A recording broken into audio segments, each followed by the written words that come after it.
ఆంధ్రప్రదేశ్ రాజకీయాల్లో గత కొంతకాలంగా గన్నవరం మాజీ ఎమ్మెల్యే వల్లభనేని వంశీ చుట్టూ ముసురుతున్న అరెస్టులు మేఘాలు మరికొంత సరికొత్త మలుపు తిరిగాయి. గత ప్రభుత్వం హయాంలో జరిగిన పలు సంఘటనలపై ప్రస్తుత ప్రభుత్వం సీరియస్గా దృష్టి సారించి నేపథ్యంలో వంశీని ఎప్పుడైనా అరెస్ట్ చేసే అవకాశం ఉందని ప్రచారం జరుగుతుంది. ముఖ్యంగా తెలుగుదేశం పార్టీ కార్యాలయంపై దాడి కేసుతో పాటు రీసెంట్గా వెలుగులోకి వచ్చిన హత్యాయత్నం కేసులో ఆయన పేరు ప్రధానంగా వినిపిస్తుంది. ఈ క్రమంలో పోలీసుల ఆయన్ను అదుపులోకి తీసుకోవడానికి రంగం సిద్ధం చేసిన తరుణంలో హైకోర్టు వెలువరించిన ఆదేశాలు రాజకీయ వర్గాల్లో పెను సంచలనంగా మారాయి.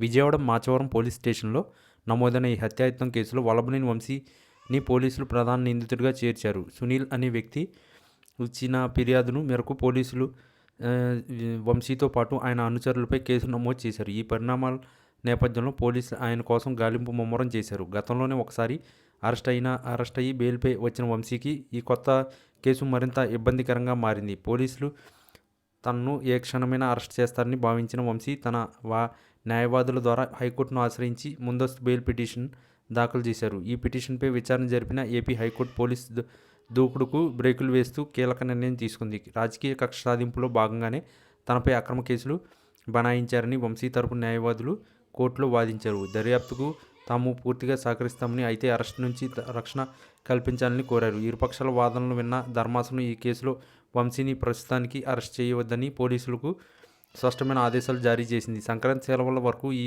రక్షణ వర్తిస్తుందని, తదుపరి విచారణ వెకేషన్ బెంచ్ చేపడుతుందని కోర్టు పేర్కొంది. పోలీసులు వంశీని అరెస్ట్ చేసేందుకు అన్ని ఏర్పాట్లు పూర్తి చేసుకున్న చివరి నిమిషంలో హైకోర్టు నుంచి ఈ తరహా ఆదేశాలు రావడం హాట్ టాపిక్గా అయింది.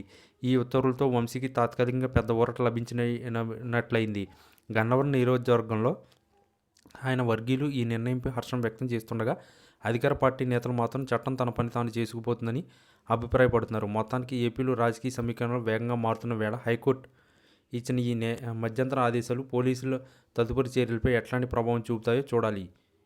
ఈ వీడియో కనుక మీకు నచ్చినట్లయితే please like, share and subscribe channel. మరిన్ని వీడియోస్ కోసం మా ఛానల్ని సబ్స్క్రైబ్ చేయడం మాత్రం మర్చిపోకండి. మీ ఫ్రెండ్స్, ఫ్యామిలీస్ కూడా ఈ వీడియోని షేర్ చేయండి.